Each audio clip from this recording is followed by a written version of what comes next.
오늘 하나님께서 우리들에게 주시는 말씀은 구약성경 1243페이지 다니엘서 6장 10절 한 절의 말씀입니다. 구약성경 1243면 다니엘서 6장 10절의 말씀을 제가 봉독합니다. 하나님의 말씀을 경청하시기 바랍니다.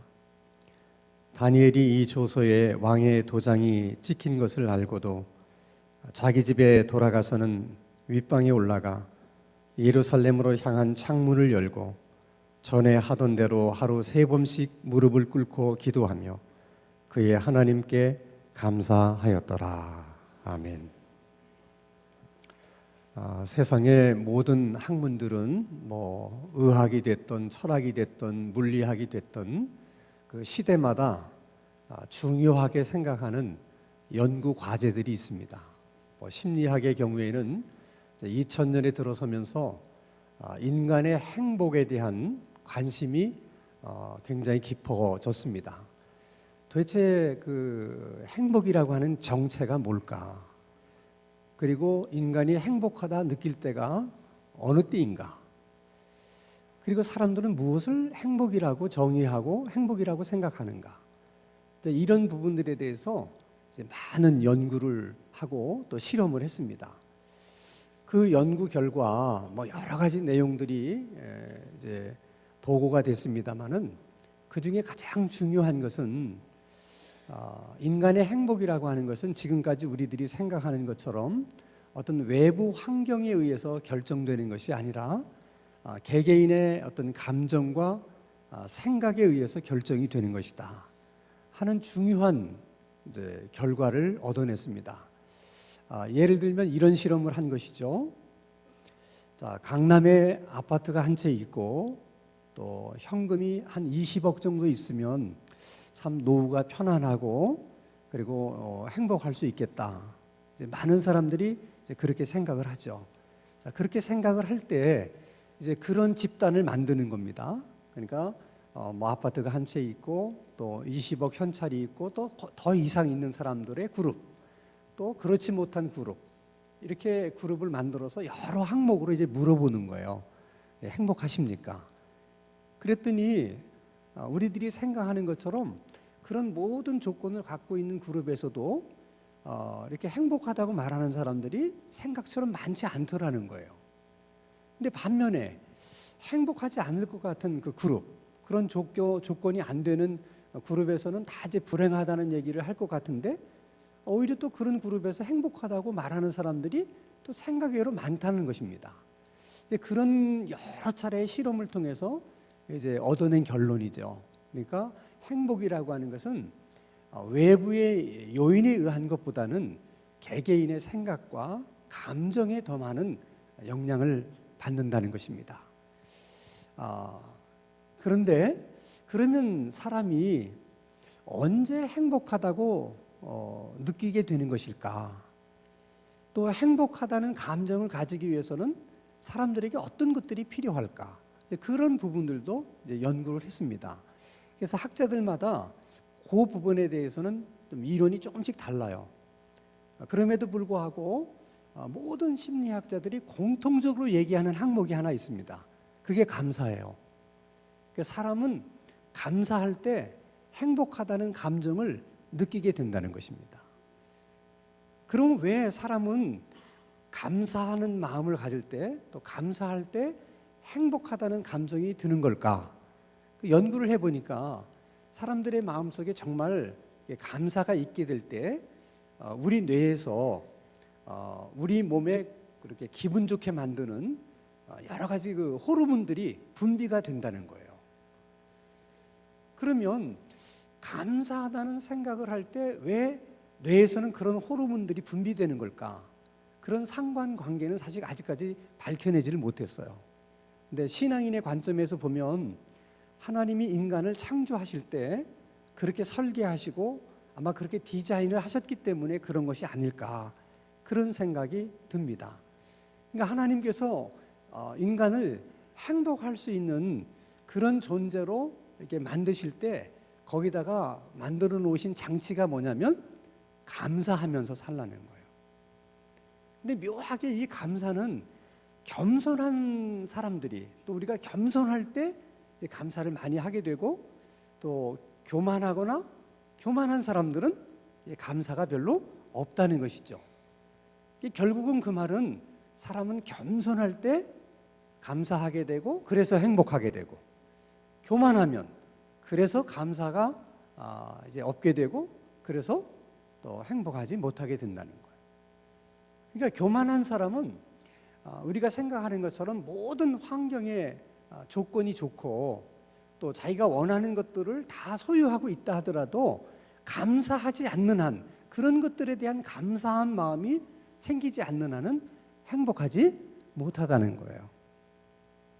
자, 그러면 보통 사람의 경우에 무엇을 행복이라고 여길까? 언제 행복하다고 생각을 하는 걸까? 대부분의 경우에는 누군가로부터 뭔가를 받았을 때, 그리고 어려운 어떤 문제들이 해결되었을 때라는 것입니다. 그래서 우리가 감사할 때 보면 누가 나에게 무엇을 주었을 때 그 사람에게 감사하게 되고, 내가 어려움에 처해 있을 때 그 문제를 해결해 준 사람에게 감사를 하게 되죠. 근데 그 모든 것을 다 내가 했다고 생각하는 경우에는 누구에게 감사하겠어요? 자신에게 감사하죠. 그런 사람을 교만한 사람이라고 그러는 겁니다. 또는 각자가 자기가 믿는 신, 기독교 같으면 하나님이 그렇게 주셨다, 하나님이 그렇게 문제를 해결해 주셨다. 그럼 누구에게 감사해요? 하나님께 감사해요. 자, 그런데 이런 감사의 약점은 항상 감사를 해야 할 수 있는 조건이 주어져야 된다는 거예요. 근데 그런 조건이라는 것이 우리가 항상 생각하는 것처럼 계속적으로 주어지는 게 아니잖아요. 그 말은 그런 조건 때문에 감사하게 된다면, 그런 조건은 계속 주어지는 것이 아니기 때문에 계속 감사하기가 어렵고, 계속 감사하기가 어렵다는 것은 결국 인간은 행복하기가 어렵다는 거예요. 그래서 심리학자들이 이제 권면하는 것은, 이렇게 어떤 행복의 조건을 자꾸 이렇게 외부에서 찾으려고만 하지 마라. 응? 우리 안에서도 많은 행복의 조건들이 있을 수 있으니까 좀 안을 들여다보고 안에서도 행복의 요인들을 찾으려고 해라 하는 거예요, 권면이. 또 하나는 무슨 크고 중요한 일만 감사의 어떤 대상으로 생각하지 말고, 아주 작은 일, 그 사소한 일에도 그것을 다 감사의 조건으로 이렇게 생각하려고 하는 그런 생각을 해야 된다. 그런 마음을 갖는 것이 필요하다. 예를 들면 나는 눕기만 하면 그냥 골아 떨어지고 잠을 잔다. 이것이 행복이라는 거예요. 나는 어떤 음식이든 가리지 않고 뭐든지 맛있게 먹을 수 있다. 그것도 행복이라는 거예요. 나는 아무리 걸어 다녀도 발바닥이 안 아프고 무릎 관절도 시리지 않다. 그것도 감사라는 거예요. 나에게는 늘 그리운 사람이 있고 보고 싶은 사람이 있다는 것도 행복이고, 마음이 답답할 때 마음을 터놓고 얘기할 수 있는 친구가 있다는 것도 감사라는 거예요. 그렇게 감사를 우리가 사소하고 작은 일에서 찾아내야 계속 감사할 수 있고, 그래야 비로소 우리가 행복하다, 내 인생이 행복하구나, 그런 생각들을 하면서 살아갈 수 있다는 거예요. 근데 놀라운 것은 오늘 우리가 읽은 이 다니엘서의 말씀을 보면 심리학자들이 말하는 그런 행복이 아닌 전혀 다른 행복에 대해서 말씀하고 있다는 것입니다. 그 배경을 조금 이제 설명을 해드리면 이런 얘기입니다.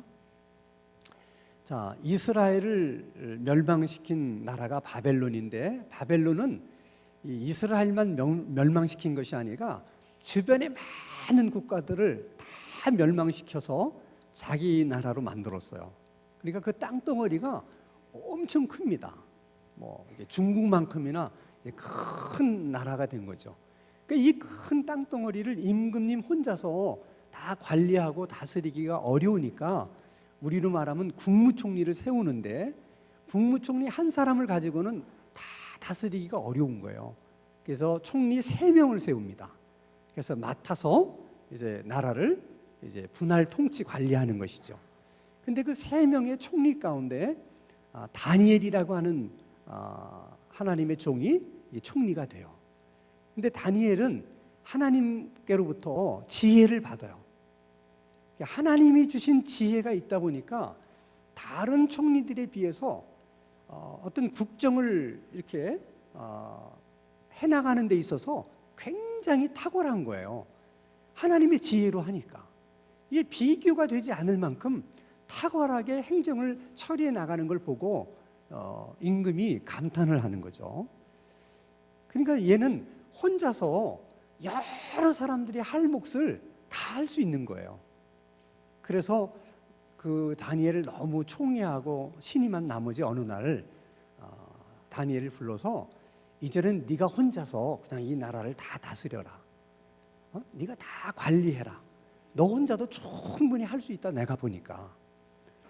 그러니까 누가 삐지겠어요? 다른 두 총리가 자존심이 팍 상하는 거예요. 생각해 보니까 다니엘은 유대인이잖아요.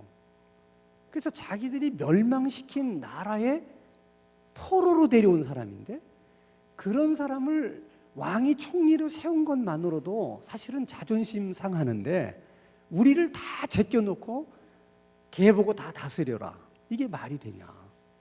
그래서 그 총리들이 많은 고관들에게 이제 계속해서 그런 얘기를 하는 거죠. 이게 말이 되냐, 말이 되냐. 그래서 저놈을 우리가 찍어내야 되겠다. 그러나 왕이 너무 다니엘을 총애하니까 섣불리 다니엘을 건드렸다는 그 화가 자기들에게 돌아올 것 같으니까 이제 신중하게 계획을 짜요. 첫째는 흔히 하는 대로 이제 신상 털기를 해보는 거예요. 그렇게 오랜 동안 고위 관료로 있었으니까 뭔가 구린 구석이 있지 않겠냐. 그리고 계속 신상을 털어보는데 아무것도 나오는 게 없어요.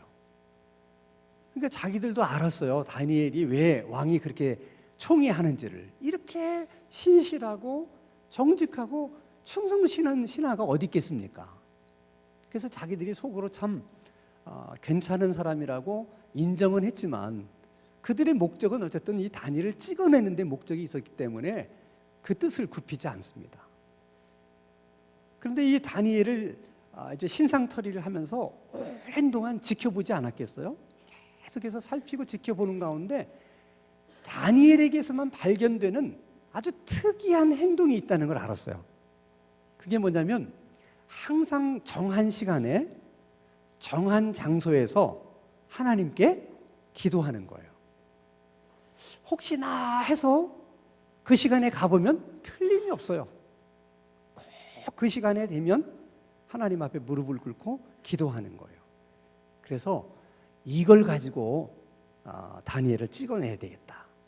이런 생각을 해서 그 두 총리와 함께 모든 고관들이 왕에게 상소를 해요. 그 상소의 내용은 이런 거예요.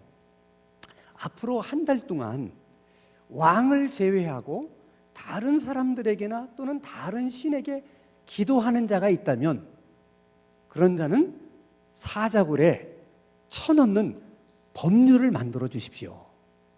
그리고 법률로 만들 뿐만 아니라 하나님이 그 법률에 대해서 왕의 인장을 찍어 주십시오 하는 상소예요. 이게 법률을 만들었더라도 왕이 자기 인장을 찍지 않으면 그 법률을 왕이 바꿀 수 있어요. 그러니까 이들이 생각할 때 그런 법률을 만들었다 하더라도 만약에 이것이 다니엘에 관련된 일이라고 임금님이 생각하면 얼마든지 그 법을 다시 바꾸겠다고 할 것 같은 생각이 드니까 그 법을 왕도 바꾸지 못하도록 왕의 인장을 찍어달라는 거예요. 그러니까 왕은 뭐 그런 깊은 뜻을 알았겠습니까? 그래서 그냥 인장을 찍어준 거예요. 근데 놀라운 것은 그 다음에 다니엘이 어떻게 행동을 보였는가 하는 것입니다. 그게 다니엘서 6장 오늘 본문 10절인데 다니엘이 이 조서에 왕의 도장이 찍힌 것을 알고도 자기 집에 돌아가서는 윗방에 올라가 예루살렘으로 향한 창문을 열고 전에 하던 대로 어제 하던 대로 하루 3번씩 무릎을 꿇고 기도하며 그의 하나님께 감사하였더라. 이 두 가지죠. 기도했다, 감사했다. 자, 이 상황에서 다니엘이 기도했다고 하는 부분에 대해서는 우리가 이의가 없어요. 이런 때 기도해야죠. 그러면 우리 같으면 이런 때 어떤 기도를 하겠습니까? 하나님, 저들이 나를 찍어내려고 이게 모략을 꾸미고 있습니다. 하나님, 피할 길을 주십시오. 또 저 모략이 다 수포로 돌아갈 수 있도록 하나님 역사해 주십시오. 또 저들이 만든 법이 한 달 동안만 다른 신에게 기도하는 자를 처벌하는 법이니까 한 달 동안만 제가 하나님께 기도를 안 드려도 하나님 상황을 아시니까 좀 양해해 주시면 안 되겠습니까? 아니면 기도하는지 안 하는지 모르게 그냥 내가 속으로만 이렇게 기도하면 하나님 안 되겠습니까? 얼마든지 그렇게도 하나님께 기도할 법한데 다니엘은 그렇게 기도하지 않았다는 거예요. 어제 하던 그대로 똑같은 기도를 하나님께 드리면서 감사했대요. 기도한 것까지는 우리가 이해가 되는데 아니 이런 상황에서 어떻게 감사까지 할 수 있을까? 이런 다니엘의 감사를 우리가 어떻게 이해를 해야만 되는 걸까 하는 거예요. 이제 그 실마리를 풀 수 있는 성경 구절이 다니엘서 1장 8절이에요. 다니엘은 뜻을 정해서 왕의 음식과 그가 마시는 포도주로 자기를 더럽히지 아니하리라 하고 자기를 더럽히지 아니하도록 환관장에게 구했다. 그래서 중요한 것은 다니엘이 뜻을 정했다는 거. 이미 오래전에 무슨 뜻을 정한 것이고 왜 뜻을 정하게 된 것인가. 자, 나라가 망하고 다니엘이 포로로 끌려옵니다. 그때 다니엘의 나이가 몇 살이 됐을까? 다니엘서 1장 4절에 보면 임금님을 모시는 그 환관의 자격 중에 하나가 뭐냐면 나이가 소년이어야만 돼요. 그러니까 젊은 아이들을 뽑아서 환관 훈련을 시켜서 임금님을 모시게 한 거예요. 그러니까 한마디로 말하면 다니엘이 10대 때 끌려온 겁니다. 그러니까 10대의 나이에 그 어린 나이에 나라가 망하는 것을 다 두 눈으로 목격을 했어요. 그리고 부모님의 이름이 한 번도 거론된 적이 없는 걸 보면 그 전쟁통에 아마 부모와 가족들도 다 돌아가신 것 같아요. 10대의 나이에 정말 엄청난 일들을 다 본 거예요. 그리고 그 먼 나라로 포로로 끌려옵니다. 그러면서 얼마나 많은 생각을 했겠어요. 어쩌다가 하나님의 도성인 예루살렘이 저렇게 망하게 되고 또 하나님의 성전이 저렇게 파괴될 수 있는가? 어떻게 하나님의 선민들이 이럴 수가 있는 것인가? 그러면서 생각을 하는 거죠. 내린 결론은 한 가지예요. 결국 이 백성이 하나님을 배신하고 우상 숭배하고 하나님 말씀에 불순종했기 때문에 이렇게 된 것이다. 하나님의 백성들로서 이렇게 산다는 것이 정말 사는 것이냐? 그래서 다니엘이 포로로 잡혀와서 살지만 뜻을 정한 거예요. 내가 이후로는 절대 하나님의 말씀에 불순종하지 않을 것이며 우상 숭배하지 않을 것이며 내가 하나님의 뜻에 거스려서 하나님을 배신하지 않겠다 하고 뜻을 정한 거예요. 그런데 그런 뜻을 정하자마자 얼마 안 돼서 시험거리가 찾아왔어요. 왕이 특별히 이 환관으로 훈련받고 있는 다니엘과 그 친구들에게 아주 맛있는 왕이 먹는 음식과 포도주를 하사한 거예요. 이 왕이 하사한 음식을 거절하는 것은 이 왕을 능멸하는 것이거든요. 이건 죄치고도 굉장히 중한 죄예요. 그럼에도 불구하고 다니엘이 그걸 거절합니다. 왜냐하면 그 음식이 이미 우상에게 바쳐졌던 제물이기 때문에 그 제물을 먹는 것은 우상 숭배의 죄와 같다. 이렇게 다니엘이 생각한 거예요. 자기가 그것을 거절하면 어떻게 될지를 잘 알고 있었어요. 그러나 내가 환관으로 부귀영화를 누리면서 사는 것보다는 내가 뜻을 정한 그대로 차라리 내가 신앙을 지키다가 차라리 하나님 품에 안기는 것이 더 낫다. 이렇게 생각한 거예요. 그래서 지금의 경우에도 다니엘이 정한 그 뜻 때문에 자기가 그렇게 기도하는 걸 보면 사자굴에 들어가게 될 거라는 것을 뻔히 알면서도 그렇게 한 거예요. 내가 국무총리로서 부귀영화를 누리며 사는 것보다 내가 처음 마음에 뜻을 정했을 때처럼 끝까지 하나님에 대한 충성을 보이면서 내가 하나님 품에 안기는 것이 나는 더욱 귀한 일이라고 생각한다. 그래서 그 일을 잘 알면서도 하나님 앞에 감사하는 거예요. 놀라운 거죠. 자, 여러분, 우리들이 보통 하나님 앞에 감사하는 것은 다 하나님이 우리에게 뭔가를 주셨기 때문이고 우리를 위해서 뭔가를 해주셨기 때문에 감사하는 거죠. 그러니까 어떻게 보면 그런 감사는 지극히 당연한 거예요. 하나님의 입장에서도 그런 감사는 지극히 당연한 거죠. 왜? 내가 다 주고 내가 다 해결해 준 건데 뭘. 그렇게 당연한 감사임에도 불구하고 하나님이 우리를 사랑하시기 때문에 그 감사도 그렇게 기쁘게 받으시는 거예요. 당연한 일을 했음에도 하나님은 굉장히 큰 일을 한 것처럼 고마워하시고 기뻐하세요. 그런데 다니엘과 같은 감사는 하나님에게도 이것은 굉장히 신선한 감사라는 거예요. 이것은 하나님도 그냥 흔하게 볼 수 없는 그런 감사인 거죠. 그러니까 그런 감사는 하나님이 얼마나 기뻐하시겠어요. 당연한 감사에도 그렇게 기뻐하시고 고마워하시는 하나님이 다니엘과 같은 그런 감사를 드릴 때 하나님의 마음이 어떠시겠어요? 그래서 성경을 읽어보면 그 이후에 다니엘이 어떻게 됐는지 다 기록이 되어 있는 거예요. 그러니까 우리도 이제는 하나님 앞에 감사를 하지만 이런 당연한 감사를 뛰어넘어서 정말 하나님의 마음을 이렇게 감동케 할 수 있는 그런 감사를 이제는 우리도 드려야 되지 않을까. 그러기 위해서는 우리도 뜻을 정하는 게 중요해요. 뜻을 정하고 사는 게 중요해요. 그 뜻 때문에 감사할 수 있는 거예요. 자, 예를 들면 다니엘처럼 나도 앞으로 나는 정직하게 살겠다. 이렇게 뜻을 정하면 만약에 학생인 경우에는 뭐 다른 애들은 다 컨닝해서 점수를 높였지만은 나는 정직하게 살겠다고 뜻을 정했기 때문에 나는 컨닝을 할 수 있지만 안 했어요. 그래서 점수가 아주 낮게 나왔어요. 그러나 자기가 정직하게 살겠다고 하는 뜻을 지켰기 때문에 점수가 낮아도 하나님께 감사할 수 있는 거예요. 할렐루야. 뿐만 아니라 나는 남은 생에는 나는 믿음을 갖고 살겠다. 이렇게 뜻을 정하면 어떻게 다 사업이 쫄딱 망했어. 물질을 많이 잃어버렸어. 그 와중에도 내가 물질은 많이 잃어버렸지만은 그래도 내 믿음만은 잃어버리지 않은 것이 감사할 수 있는 거예요. 왜? 믿음으로 살겠다고 뜻을 정했기 때문에. 그래서 많은 재물을 잃어버렸어도 감사하는 거예요.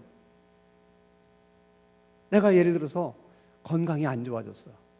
병에 걸리게 됐어요. 그렇지만은 내가 이렇게 몸이 연약해진 것 때문에 나의 질병 때문에 오히려 내 믿음이 더 좋아졌다는 사실을 발견하고는 오히려 그것을 하나님 앞에 어떻게 해요? 감사할 수 있는 거예요. 뜻을 정하지 않으면 다 불평거리가 될 수 있지만 뜻을 정한 자에게는 다른 사람들이 생각할 수 없는 감사의 조건들이 되는 거예요. 정말 하나님이 하나님의 자녀들에게 원하는 감사가 이런 감사가 아닐까. 그래서 우리도 뜻을 정하고 그 정한 뜻 때문에 하나님께 드리는 그런 감사가 우리 모두에게 있게 되기를 주님의 이름으로 축원합니다.